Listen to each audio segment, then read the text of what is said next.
Уважаемые коллеги, добрый день, извиняюсь за опоздание. Уважаемый Евгений Николаевич, коллеги, Евгений Николаевич является энтузиастом, который от души болеет, чтобы наш город Якутск был чистым городом, чтобы и санитарное состояние, и экологическая безопасность в городе были на надлежащем уровне. Евгений Николаевич мы знаем давным-давно, человек, который с нуля создал это производство.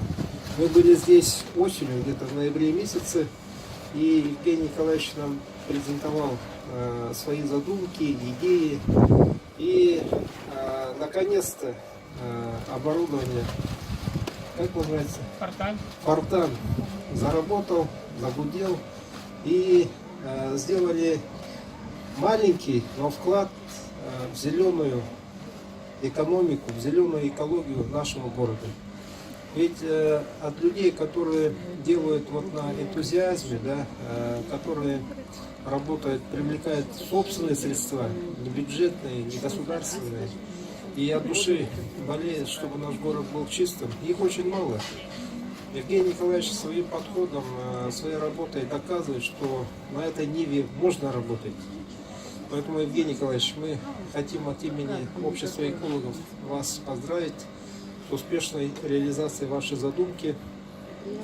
Ну и призываю юридические лица города Якутска, особенно организации и учреждения, у которых есть проблемы по размещению опасных отходов, воспользоваться услугами специализированных предприятий, которые могут на этой ниве работать и безопасно утилизировать те отходы.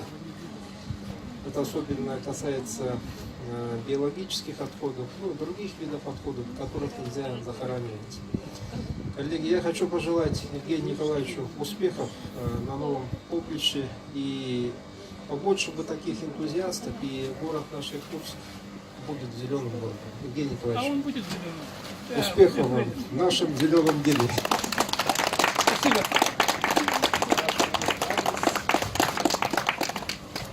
Это надо посмотреть. Видели? Уже оценивают. Спасибо.